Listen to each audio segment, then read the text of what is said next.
بسم اللہ الرحمن الرحیم. السلام علیکم. میں ہوں Abdul Hannan Chaudhry BNN digital media network سے. عصر حاضر آج کا دور، آج کا عہد اسٹیرائڈ میڈیسن کا دور ہے، ایلوپیتھک میڈیسن کا دور ہے.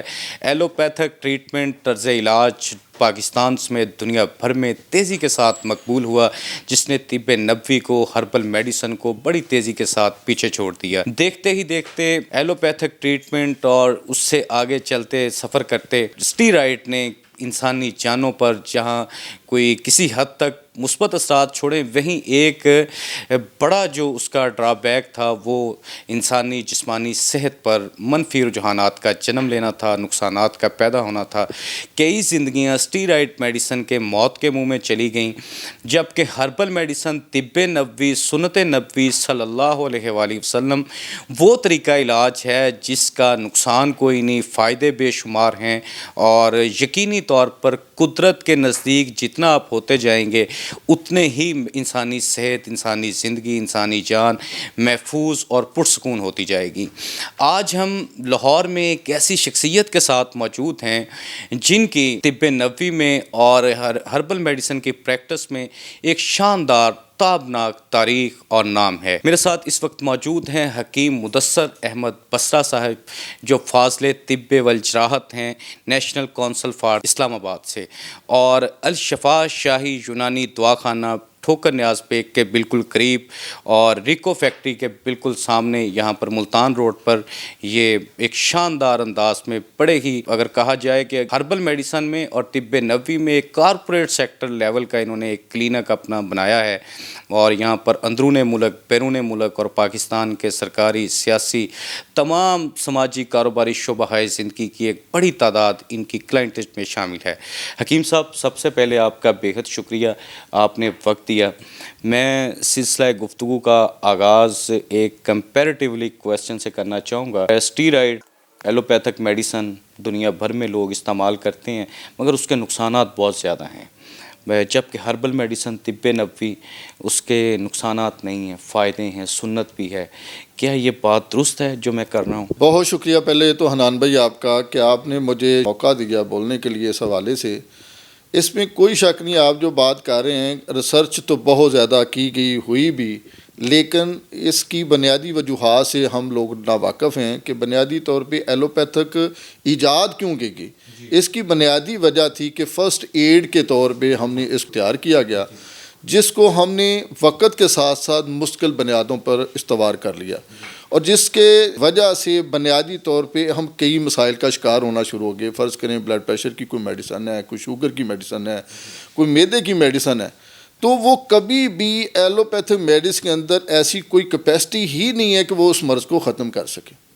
وہ صرف وقتی ریلیف دے سکتی ہے، کیونکہ اس کے اندر سالٹ ایسے ہیں، اس کے اندر اسٹیرائڈ چیزیں ایسی ہیں جو وقتی صرف ریلیف دیں گی، بیماری کو مکمل ختم نہیں کریں گی. الحمدللہ اللہ کے فضل سے ہربل میڈیسن کے اندر ایسی بے شمار چیزیں موجود ہیں جو بیماری کو نہ صرف جڑ سے ختم کرتی ہیں بلکہ آئندہ سے بھی آنے والے کئی ایسے اسباب ہیں جس سے وہ بچاتی ہیں. مطلب فرض کریں کہ چھوٹی سی مرض ہے، قبض کی میں بات کر لوں کہ اگر آپ قبض کے ایلوپیتھک میں جائیں تو اس میں کئی سیرپ ہیں، ٹیبلٹ ہیں، وہ صرف یہ لیں گے تو پخانہ آئے گا، لیکن اس کی وجوہات کو، اس کے اسباب کو کبھی بھی وہ ختم نہیں کریں گی. لیکن جب ہم اللہ کے فضل سے ہربل میڈیسن کو استعمال کرواتے ہیں تو وہ اس کے اسباب کو بھی ختم کرتی ہے کہ یہ قبض ہوئی کیوں، اس کی وجہ کیا تھی، گرمی تھی، خشکی تھی، انتڑیوں کے اندر پرابلم تھی، ان کے اسباب کو بھی ختم کرتی ہیں. اور دوسرا، اس کو بیماری کو مستقل طور پہ بھی ٹھیک کرتی ہیں تاکہ آنے والے وقتوں میں یہ چیزیں نہ ہو سکیں. تو اس لیے جو ایلوپیتھک اور ہربل طریقہ علاج علاج ہے. الحمدللہ نے اس میں بے شمار چیزیں ایسی رکھی ہیں جو قدرت نیچرل طور پہ قدرتی طور پہ اللہ کے فضل سے بیماری کو ختم کرنے کے لیے کیپیسٹی رکھتی ہیں, نہ کہ صرف ایلوپیتھک میڈیسن. حکیم صاحب, کلونجی ہے, شہد ہے, اور بہت ساری ایسی چیزیں ہیں جو قرآن مجید میں, حدیث میں, سیرت طیبہ میں ملتی ہیں, جس کا براہ راست طب نبوی سے تعلق ہے. تو مگر پرابلم یہ ہے کہ ہربل میڈیسن میں, طب نبوی میں تحقیق کا, تعلیم کا, ریسرچ کا اس طرح نہیں ہے. یہاں پہ وہ لوگ نہیں کرتے, فقدان ہے. اچھا, اس میں مجھے آپ یہ بتائیں کہ جو آپ کی ریسرچ ہے, آپ کی تحقیق ہے, اس کے مطابق جس طرح ایک شوگر بہت بڑا مرض ہے, شوگر کا جو ٹریٹمنٹ ہے ایلوپیتھک, انسولین ہے, میڈیسن ہے, آپ کا ٹریٹمنٹ کیا ہے؟ کیا آپ انسولین کے پیرالل کوئی آپ کے پاس ٹریٹمنٹ ہے؟ جی, پہلی بات تو یہ ہے کہ میں پہلے سوال کا جواب دینا چاہوں گا کہ آپ نے کہا ریسرچ کے حوالے سے. بنیادی طور پہ یہ شعبہ پیچھے رہنے کی بنیادی وجہ بھی یہی ہے کہ ہم لوگوں نے صرف سینہ بسینہ جو نقصہ جات تھے وہ چلتے رہے, نہ کسی کو بتایا, وہ قبروں میں چلے گئے کہ لیکن کسی کو دیے نہ. دوسری چیز اس میں بنیادی وجہ ریسرچ کی ہے کہ جس شعبے پہ توجہ حکومتی لیول پہ نہیں دے گی, جس کی اشد ضرورت تھی. یہ کوئی آج سے نہیں ہے, یہ نبیوں پیغمبروں سے یہ شعبہ چلتا آ رہا ہے, یہ علاج چلتے آ رہے ہیں. جڑی بوٹیوں سے علاج کیے بھی جاتے تھے اور ہوتے بھی رہے, لیکن اس پہ توجہ نہ دینے کی وجہ سے, ریسرچ نہ ہونے کی وجہ سے اس کے اندر بہت بڑا یہ فقدان تھا اور رہا ہے. لیکن اللہ کے فضل, جو آپ نے دوسرا سوال کیا ہے کہ شوگر کے حوالے سے, اللہ کے فضل سے آج بھی ایسے اتباع ہیں, ایسے طبیب ہیں جو اپنی دن رات محنت بھی کر رہے ہیں, ریسرچ بھی کر رہے ہیں. سب سے ہمارے اور ایلوپیتھک میں فرق کیا ہے شوگر کے حوالے سے, میں یہ تھوڑا سا یہ بتانا. ہم جو شوگر کی ایلوپیتھک کے اندر میڈیسن استعمال کرتے ہیں, تو میں نے اپنی اب تک کی ریسرچ کے اندر یہ دیکھا ہے کہ وہ بندہ پہلے ٹیبلٹ پہ تھا, آہستہ آہستہ چلا تو وہ یکدم انسولین پہ آ گیا. اس کی بنیادی وجہ یہ ہے کہ وہ شوگر کنٹرول نہیں تھی. لیکن کچھ ہی عرصے کے بعد اگر آپ دیکھیں نا, فرض کریں وہ کہہ رہا ہے میں شوگر چیک کر رہا ہوں, حنان صاحب میری شوگر کنٹرول ہے, تو پھر تو مرض ٹھیک ہونا چاہیے نا, پھر تو اس کے اندر مسائل پیدا نہیں ہونے چاہیے. لیکن آپ کچھ ہی مہینوں کے بعد دیکھیں گے, سب سے پہلے وہ اعصابی کمزوری کا شکار ہوگا, ذہنی تناؤ کا شکار ہوگا, اور ازدواجی معاملات کے اندر پرابلم پیدا ہونی شروع ہو جائیں گی, اور ہاتھ اور پاؤں کی تلیوں کے اندر جلن اور ہاتھ پاؤں سونا شروع ہو جائیں گے. یہ کس طرح کا علاج ہے کہ علاج بھی چل رہا ہے, میڈیسن بھی کھا رہے ہیں, لیکن ہم مختلف مسائل کا شکار بھی ہو رہے ہیں. اس کی متبادل اگر ہربل میڈیسن کے اندر ایسی بے شمار چیزیں ہیں اللہ کے فضل سے جس سے شوگر کنٹرول بھی ہوتی ہے. اور یہ تمام چیزیں جو میں نے بتائی ہیں آپ کو, کہ سب سے پہلے اس کا اعصابی نظام بہتر ہوگا. جو ازدواجی معاملہ تو اس کے بہت زیادہ پریشان ہے, جو حق زوجیت کا عمل وہ صحیح طریقے سے ادا نہیں کر پا رہا, اللہ کے فضل سے ایک تو وہ اس کے بہترین طریقے سے ادا ہونے شروع ہو جائیں گے. تیسری چیز, وجود کے اندر قوت مدافعت پیدا ہونی شروع ہو جائے گی, شوگر کنٹرول رہنا شروع ہو جائے گی. ہماری ہدایات کے اندر وہ عمل کرے, اللہ کے فضل سے وہ شوگر کنٹرول بھی رہے گی, اور ان تمام مسائل سے وہ بچ بھی جائے گا, اور اللہ کے فضل سے وہ ایک بہترین زندگی گزارنا بھی شروع کر دے گا. حکیم صاحب, آپ نے جو ذکر کیا کہ بہت سارے اتباع, حکماء زیر زمین چلے گئے, قبروں میں چلے گئے, مگر وہ اپنے ہاتھ کی لکھے ہوئے نسخے ساتھ ہی لے گئے, اپنی اولاد کو بھی انہوں نے بتانا بہتر نہیں سمجھا. جبکہ وہ پینسلین جس نے ایجاد کی وہ دنیا کو بتا کے گیا, جس نے ڈسپرین ایجاد کی وہ دنیا کو بتا کے گیا. انگریز کرتا ہے, پاکستانی نہیں کرتا, مسلمان بھی ہے, صدقہ جاریہ پر اس کا ایمان بھی ہے. کیا یہ نہیں ہونا چاہیے؟ اگر آپ کے پاس کوئی قدرت نے کوئی دیا فن, وہ بتائیں لوگوں یہ کو. سب سے جو بڑی چیز ہے حنان بھائی, یہ ہمارے ایمان کی کمزوری ہے. کمزوری یہ ہے کہ فرض کریں یہ چیز میں کر لوں گا تو پتہ نہیں میرا رزق بند ہو جائے گا. حالانکہ یہ چیز ہمیں قرآن بتاتا ہے کہ جو تمہارے حصہ کا رزق ہے وہ دنیا کی کوئی طاقت نہیں لے سکتی. لہٰذا یہی چیز ہے کہ ہمیں اس علم کو نہ بتانے کی وجہ سے, نہ پھیلانے کی وجہ سے آج تو طب کا شعبہ ہے وہ انتہائی فقدان کا شکار ہے.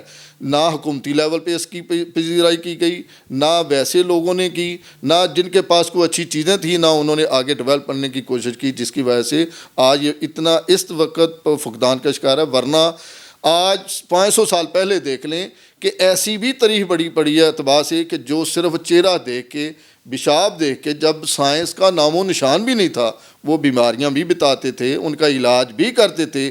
ایون کہ حکیم بقرات کے متعلق لکھا ہوا ہے تاریخ کے اندر کہ وہ موت کا تعین بھی کر دیتا تھا. اللہ نے اتنا علم دیا ہوا تھا.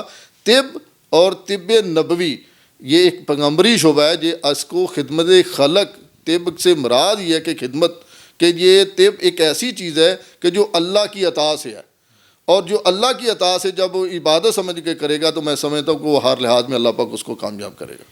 حکیم صاحب، ہیپاٹائٹس سی، یہ پانی ہمارا لاہور کا بلکہ ہر جگہ ہی پانی خراب ہے، زیر زمین پانی اچھا نہیں ہے، جس کی وجہ سے متعدد امراض جنم لیتے ہیں. تو ہیپاٹائٹس یہ تو ایک بڑا نارمل سا بن گیا، ہر تیسرے چوتھے پانچویں بن. اس حوالے سے آپ بتائیں، اس کا علاج بھی آپ کی ہربل ٹریٹمنٹ میں ہے؟ ایلوپیتھک میں جو ہے وہ تو ان جراثیم کو روکتا ہے مگر ان کو وہ ختم نہیں کرتا. آپ جڑ سے ختم کرتی ہے آپ کی میڈیسن؟ حنان بھائی، آپ اس حوالے سے دیکھیں، جو ایلوپیتھک کے اندر جتنے علاج ہیں، سب سے پہلے اس کے اندر انجیکشن آئے، پھر میڈیسن آئیں وقت کے ساتھ ساتھ. لیکن میں ایک چھوٹا سا میں نے جو اس کے اندر دیکھا ہے کہ جس بندے کو ایک دفعہ ہیپاٹائٹس سی ہو گیا ہے یا ہیپاٹائٹس بی ہے، تو وہ زندگی میں دوبارہ کسی مریض کو بلڈ نہیں دے سکتا. اس کا مطلب یہ ہے کہ اس کے خون کے اندر وہ وائرس ہمیشہ موجود رہتا ہے. اللہ کے فضل سے ہربل میڈیسن کے اندر ایسی بے شمار جڑی بوٹیاں ہیں کہ جو ہیپاٹائٹس سی کے اسباب کو بھی اور ہیپاٹائٹس سی کو بھی ختم کرتی ہیں. اور آپ جو سب سے جو پیچیدگی جو میں نے اس مرض کے اندر دیکھی ہے کہ مریض کا رنگ کالا ہو جاتا ہے، مریض کی قوت مدافعت ختم ہو جاتی ہے، مریض جسمانی طور پہ لاغر ہو جاتا ہے، وہ دنیاوی معاملات ادا کرنے کے قابل ہی نہیں رہتا. اللہ کے فضل سے ہربل میڈیسن کے اندر ایسی بے شمار چیزیں موجود ہیں جو مریض کو ان تمام اسباب سے بچاتی بھی ہیں اور اصل زندگی کی طرف دوبارہ لوٹ کے بھی لاتی ہیں، اور اللہ کے فضل سے اس بیماری سے مستقل طور پہ چھٹکارا بھی مل جاتا ہے. حکیم مدثر احمد بصرہ صاحب نے اتنی زبردست اور اتنی قیمتی گفتگو کی ہے کہ ہمارا یہ آج کا پروگرام 2 ایپیسوڈ پہ چلا گیا ہے. اس پروگرام کا پہلا حصہ ہم پہلے نشر کریں گے، اس کے بعد آپ اسی چینل پر BNN digital media T V پر آپ اس پروگرام کا دوسرا حصہ دیکھ سکیں گے، جس میں تمام تر پیچیدہ ترین امراض کا علاج ہے. آپ ڈاکٹر صاحب کی تشخیص، طرز علاج اور جو ادویات کے بارے اور جو غذا کے بارے حکیم مدثر احمد بصرہ صاحب نے جو گفتگو کی ہے آپ سنیں گے، یقینی طور پر آپ کی زندگی میں باغ و بہار بھی لوٹ کے آئے گی اور خزاں بھی بہار میں بدل جائے گی.